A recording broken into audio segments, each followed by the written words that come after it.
వేతనాలు పెంచాలని చెప్పేసి డిమాండ్ చేస్తూ మేము ఉదయం నుండి అలంకార్ సెంటర్లో ధర్నా చౌక్లో శాంతియుతంగా ఆందోళన చేస్తూ ఉన్నాం. చంద్రబాబు నాయుడు గవర్నమెంట్ చాలా దుర్మార్గంగా తెల్లవారుజామున పోలీసులు ఒక్కసారి దాడి చేసి లైట్లు తీసేసి టెంట్లు పీకేసి మహిళల మీద పడుకున్నటువంటి వాళ్ళని ఈడ్చేసి చాలా దుర్మార్గంగా వాళ్ళని అరెస్టులు చేసి ఎక్కడికక్కడికి తీసుకెళ్లిపోతా ఉన్నారు. ఇప్పుడు ఇది గుంటూరు దాటేసింది, మరి ఎక్కడ తీసుకెళ్తున్నారో తెలీదు.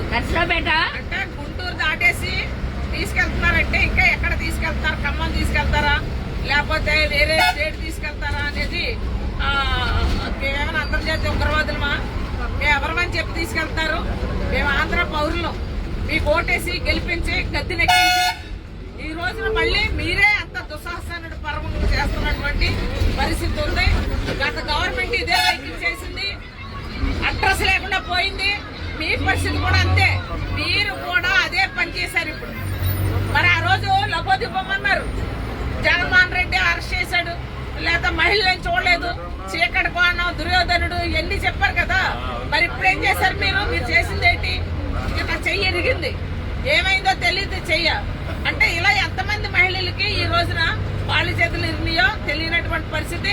ఎంతమంది మహిళలు కదా ఒంటి మీద బట్టలు కూడా చెరిగిపోయినటువంటి పరిస్థితి ఉంది.